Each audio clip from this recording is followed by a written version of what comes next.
하나님의 말씀 보시겠습니다. 오늘 부활절에 하나님께서 우리에게 주신 말씀은 고린도전서 15장 50절에서 58절까지의 말씀입니다. 고린도전서 15장 50절에서 58절까지 본문의 말씀을 제가 받들어 봉독에 올리겠습니다.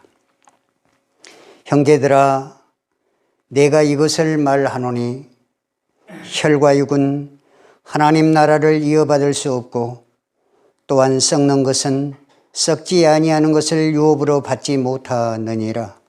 보라, 내가 너희에게 비밀을 말하노니 우리가 다 잠잘 것이 아니요 마지막 나팔의 순식간이 호련히 다 변화되리니 나팔 소리가 나매 죽은 자들이 썩지 아니할 것으로 다시 살아나고 우리도 변화되리라. 이 썩을 것이 반드시 썩지 아니할 것을 입겠고 이 죽을 것이 죽지 아니함을 입으리로다. 이 썩을 것이 썩지 아니함을 입고 이 죽을 것이 죽지 아니함을 입을 때에는 사망을 삼키고 이기리라고 기록된 말씀이 이루어지리라. 사망아, 너의 승리가 어디 있느냐? 사망아, 내가 쏘는 것이 어디 있느냐? 사망이 쏘는 것은 죄요, 죄의 권능은 율법이라. 우리 주 예수 그리스도로 말미암아 우리에게 승리를 주시는 하나님께 감사하노니, 그러므로 내 사랑하는 형제들아, 견실하며 흔들리지 말고 항상 주의 일에 더욱 힘쓰는 자들이 되라. 이는 너희 수고가 주 안에서 헛되지 않은 줄 알미라. 아멘.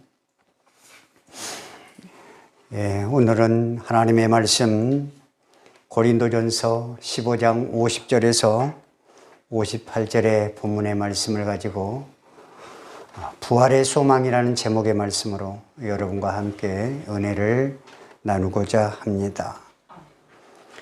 죽은 자가 살아난다는 것은 꿈이며 소망입니다.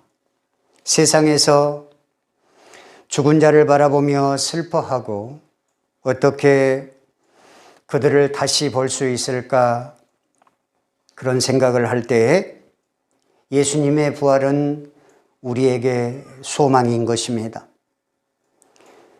우리가 예수님의 부활이 없다면 어떻게 예수님을 믿겠습니까?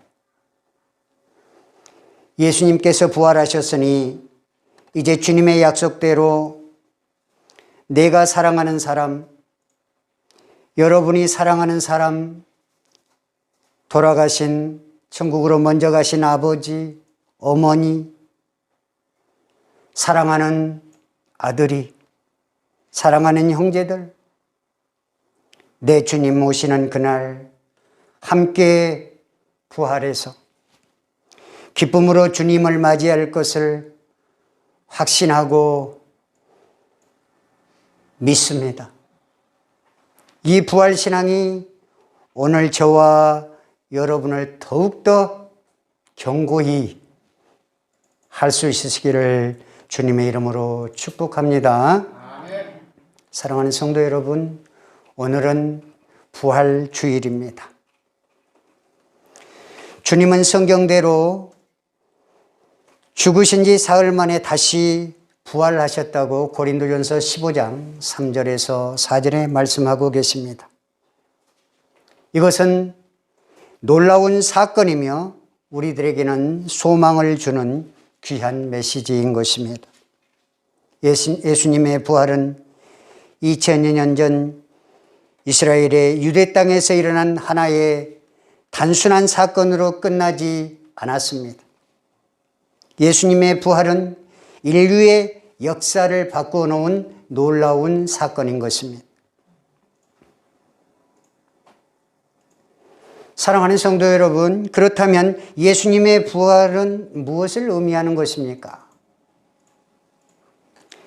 도대체 2000여 년 전에 일어난 예수님의 부활 사건이 왜 우리에게 중요하다는 것입니까? 예수님의 부활은 오늘을 살아가는 우리에게 어떤 의미를 던져주고 있는 것입니까?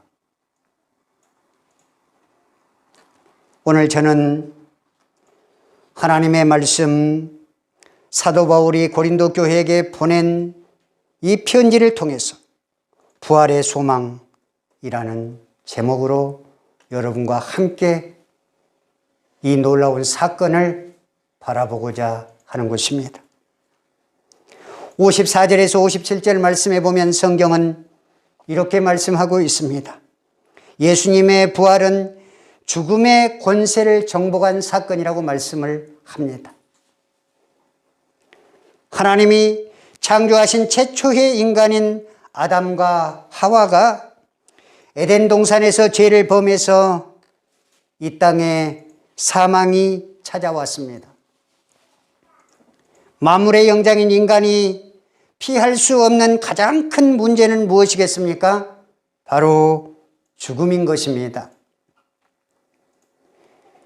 영원히 살기 위해서 불로초를 구해먹은 중국의 진시황도 죽음 앞에서는 무릎을 꿇고 말았습니다.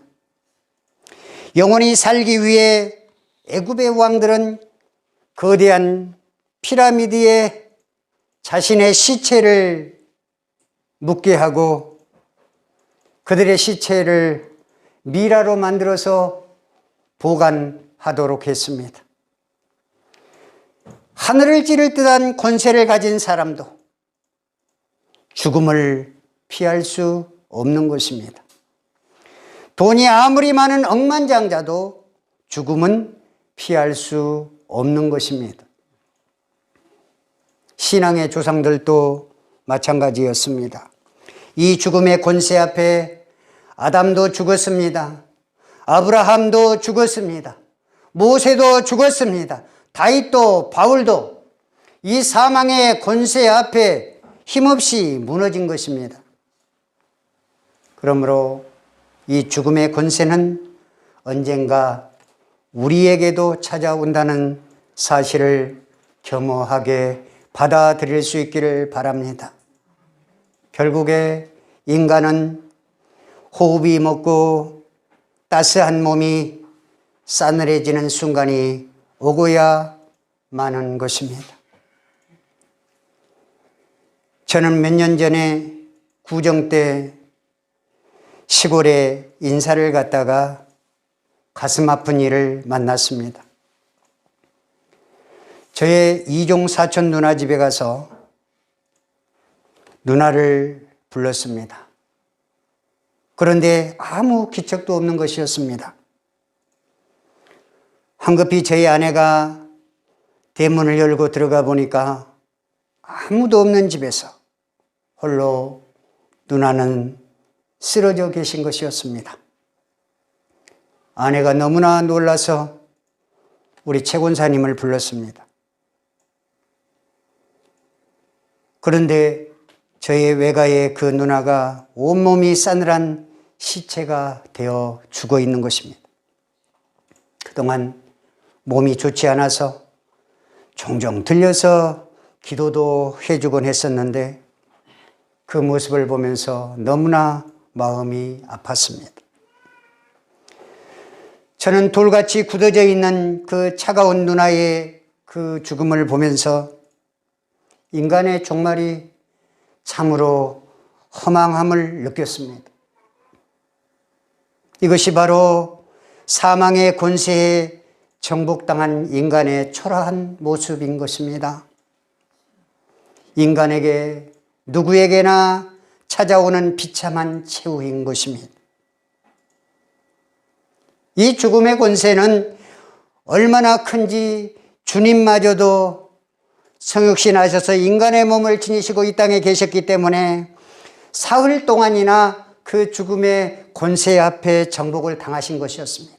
그게 우리 주님께서 최고로 비하하신, 최고로 낮아지신, 최고로 가슴 아픈 우리를 위해 수모를 당하신 그러한 사건이 바로 그 3일 동안의 모습이었던 것이었습니다. 주님은 그동안에 너무나 힘이 드셔서 엘리엘리 라마 사박다니 나의 하나님 어찌하여 나를 버리셨나이까. 이렇게 주님께 하소연하면서 우리 죄를 짊어지시고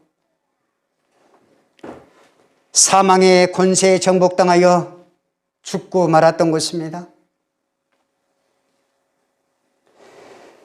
생명을 창조하신 주님마저도 이렇게 잠시 사망의 권세에 정복을 당했으니 이 어찌 죽음의 권세가 크다고 하지 않을 수 있겠습니까? 오늘 본문 55절에 성경은 말씀합니다. 사망아 너의 쏘는 것이 어디에 있느냐? 여기에서 쏜다는 것은 아주 독이 많은 독충의 침이 사람을 찌르는 것을 말하는 것입니다. 이 사망의 독침이 예수님마저도 쏘아서 넘어뜨린 것입니다. 그리고 그 넘어지는 모습을 보면서 조화라고 합니다. 그들은 예수님이 쓰러지는 모습을 보면서 예수라는 사람이 외치던 구속사역이 이제 여기에서 끝나는구만, 이렇게 생각했을 것입니다.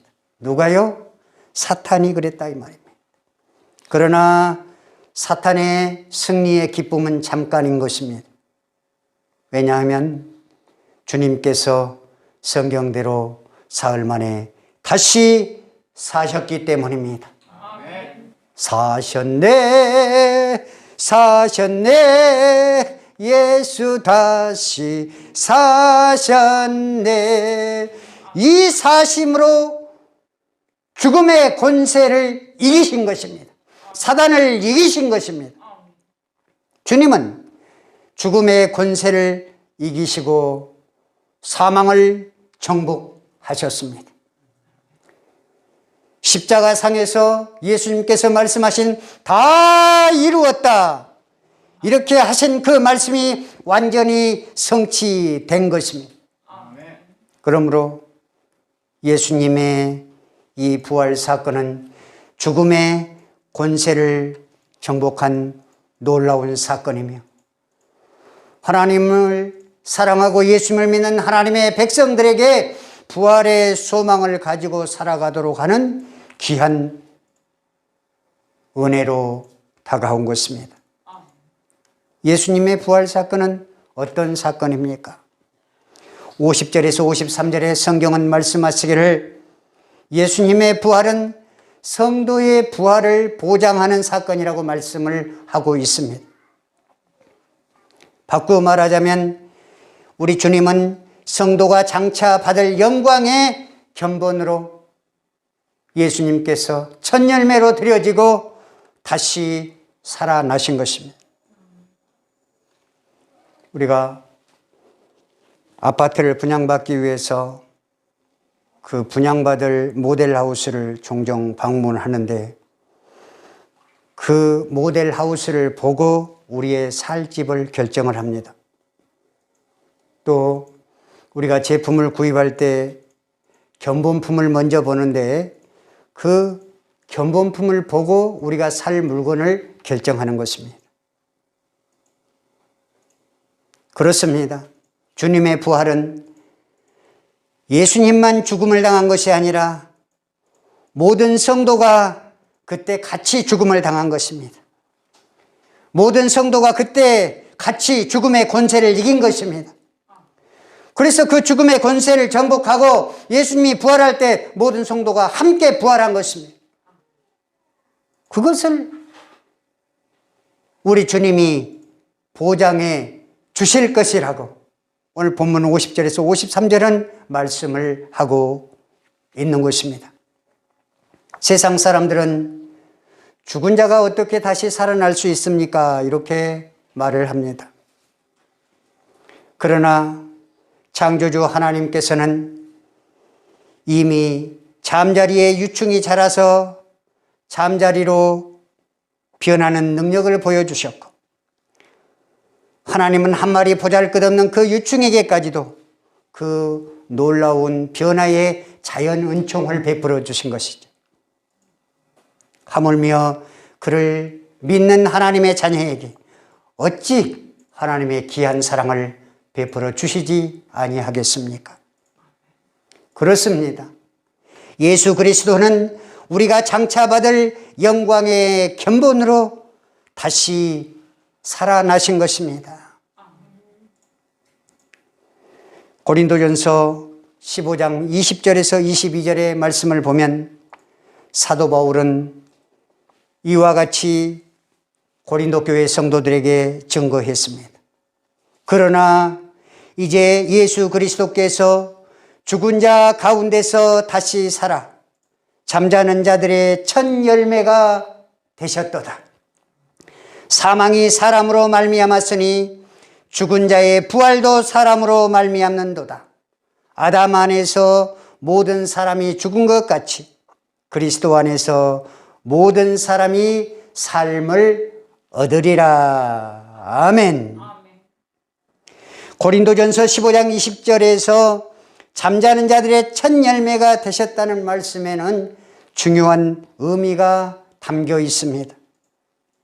구약 시대에 첫 열매를 드리는 것은 모든 수확이 하나님께 속한 것임을 고백하는 행위였습니다. 그리스도가 죽은 자들의 첫 열매로 부활하심은 그리스도 안에서 죽은 성도가 부활할 것을 보증하는 뜻인 것입니다.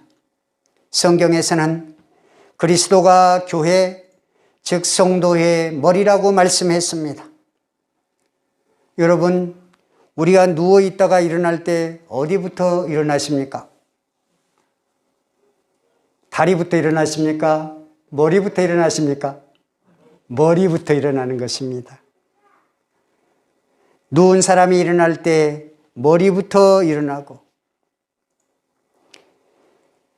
그래서 몸인 예수 그리스도, 교회의 머리는 예수 그리스도가 되시고 몸인 주님께서 죽음에서 일어나셨기 때문에 지체인 우리 몸에 달려있는 손과 발 모든 지체들이 성도가 함께 일어나게 되는 것을 믿으실 수 있기를 바랍니다. 성도의 부활은 언제 일어나는 것입니까? 주님이 재림하실 때 일어나는 놀라운 사건인 것입니다. 성도가 죽으면 어떻게 됩니까? 육신은 땅에 묻혀 있습니다. 그런데 그때 영혼은 천국에 다시 올라간 것입니다. 그 후에 우리 주님께서 재림하실 때에 성도의 육체, 묻혀있던 그 성도의 육체도 함께 일어나서 부활체로 하나님께 가는 것입니다. 오늘 본문 51절, 53절 말씀은 그때 그리스도 안에서 죽었던 성도가 먼저 썩지 않은 영광스러운 몸으로 부활한다! 이렇게 확신의 증거의 말씀을 해주시고 계십니다. 살아있는 성도는 육체의 변화를 받아 썩지 않을 영광스러운 부활체가 되고 주님을 영접하게 되는 것입니다. 영접하는 자, 곧 그 이름을 믿는 자들에게는 하나님의 자녀가 되는 권세를 주셨으니 요한복음 1장 12절의 말씀을 이루시는 것입니다. 마지막 나팔 소리가 날 때 순식간에 변화되는 순간 그 사건이 일어난다고 말씀을 했습니다. 어째서 우리가 부활할 수 있습니까? 주님께서, 교회의 머리 되신 예수님께서 이미 2000년 전에 부활하셨기 때문입니다. 예수님이 부활의 첫 열매가 되셨기 때문에 나도 예수님과 함께 연합된 자로, 성도된 자로, 거룩한 하나님의 백성으로 함께 부활했기 때문에 예수님이 다시 오실 때 우리는 그 부활의 그 영광체의 아름다운 모습으로 변화되는 것입니다. 이것을 믿는 것이 바로 부활신앙인 것을 믿으시기 바랍니다. 이 얼마나 놀라운 사건입니까? 사도 바울은 51절에 보라 내가 너희에게 이 비밀을 말하노니 세상에 깨닫지 못한 비밀을 우리는 소유하고 있는 사람들입니다. 이 부활주일에 그 비밀을 소유한 하나님의 백성으로서 감사할 줄 알아야 합니다. 기쁨을 나눌 줄 알아야 합니다. 왜 그렇습니까? 그것은 우리 주님이 부활하신 영원한 기쁨을 우리가 맛보고 살아야 되기 때문에 그렇습니다. 사랑하는 은혜와 평강교회 성도 여러분, 예수님의 부활을 기쁨으로 맞이하는 성도가 되실 수 있기를 바랍니다. 예수님의 부활 사건은 어떤 사건입니까? 58절의 성경은 이렇게 기록하고 있습니다. 예수님의 부활은 성도의 헌신과 봉사를 격려하는 사건이라고 말씀했습니다. 그러므로 내 사랑하는 형제들아 경고하며 흔들리지 말며 항상 주의 일에 더욱 힘쓰는 자가 되라. 이는 너희 수고가 주 안에서 헛되지 않은 줄 알미니라. 그러므로라는 말은 장차 부활의 소망이 있기 때문이라는 말입니다. 저와 여러분들에게 부활의 소망이 있기 때문이라는 것입니다. 첫째로 경고하며 흔들리지 말고, 이는 신앙을 굳게 해서 세상의 유혹이나 핍박이나 시험 따위에 넘어지지 말라는 말씀입니다. 우리는 살면서 이 문제 때문에 가장 잘 넘어집니다. 물질의 유혹, 육신의 정욕, 이런 것들이 찾아올 때 양심과 말씀을 잃어버릴 수가 있습니다. 조그만 감정이 상하게 되면 수고했던 손에 힘이 빠지게 되고, 내가 얼마나 열심히 했는데 라고 하는 내 육신의 말이 나오게 되는 것 아니겠습니까? 이 모습을 사도 바울은 고린도 교회에서 발견했습니다. 그래서 고린도 교회 성도들에게 말하기를 너희의 부족함을 채우기 위해서 하나님의 은혜를 사모하라고 말씀을 한 것입니다. 이 부족함이 은혜와 평강교회의 부족함인 줄 믿으시기 바랍니다. 그래서 확고한 부활 신앙을 가진 사도 바울은 고린도 교회를 향해서 내 사랑하는 형제들아 경고하며 흔들리지 말고 이렇게 권면을 한 것입니다. 이 시대의 교회인 은혜와 평강교회에게 바울은 외치고 있습니다. 경고하며 흔들리지 말고. 이 시대의 지상교회에게 바울은 외치고 있습니다. 경고하며 흔들리지 말고.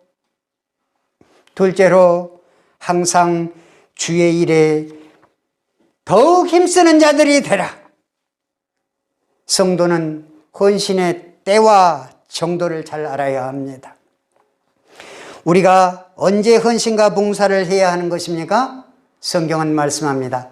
항상 해야 한다고 말씀하고 있습니다.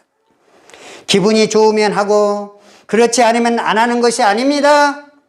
마음이 기쁠 때도 마음이 상할 때도 변함이 없는 성도가 되라고 오늘 하나님께서는 바울 사도를 통해서 고린도 교회를 통해서 은혜와 평강교회를 통해서 지상교회들에게 말씀하고 있습니다. 그래서 어떻게 하라는 것입니까? 헌신과 봉사의 정도는 더욱더 잘 하라는 말씀입니다. 그 이유가 어디에 있습니까? 우리의 수고가 주 안에서 헛되지 않기 때문입니다. 성경 마지막 장인 계시록 22장 12절에 성경은 이렇게 말씀합니다. 보라 주님께서 속히 오리니 내가 줄 상이 주님께 있어 각 사람에게 일한 대로 갚아주리라. 아멘. 사랑하는 성도 여러분, 항상 헌신과 봉사를 하실 수 있기를 바랍니다. 변함없이 헌신과 봉사를 하실 수 있기를 바랍니다. 더욱더 헌신과 봉사를 하실 수 있기를 바랍니다. 오늘 주님의 음성을 듣는 여러분에게 또 유튜브를 통하여서 말씀을 받는 하나님의 백성들에게 성령님께서 부활의 새 생명으로 새로운 결심을 주시기를 간절히 바랍니다. 세계적인 부흥사인 빌리 그레함 목사가 비행기를 타고 전도 집회를 인도하러 가는데 한 사람이 그에게 당신은 정말로 부활을 믿습니까? 이렇게 질문했을 때 빌리 그레함 목사는 이렇게 대답했습니다. 만일 예수 그리스도가 무덤에서 다시 살아나지 않으셨다면 나는 벌써 복음 전도를 그만두었을 것일세. 예수님의 부활이 있었기 때문에 우리가 부활을 믿는 것입니다. 예수님의 부활이 있기 때문에 우리가 힘든 수고를 감당할 수 있는 것입니다.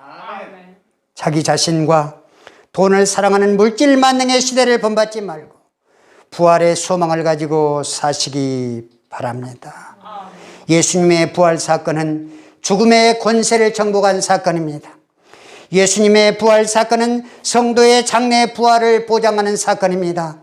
예수님의 부활 사건은 성도의 헌신과 봉사를 격려하는 사건인 줄 믿으실 수 있기를 바랍니다. 부활의 새 생명을 주신 주님께 날마다 감사하면서 주님 앞에서는 그날까지 단련된 정금처럼 변함없이 충성하는 성도가 되실 수 있기를 주님의 이름으로 축원합니다.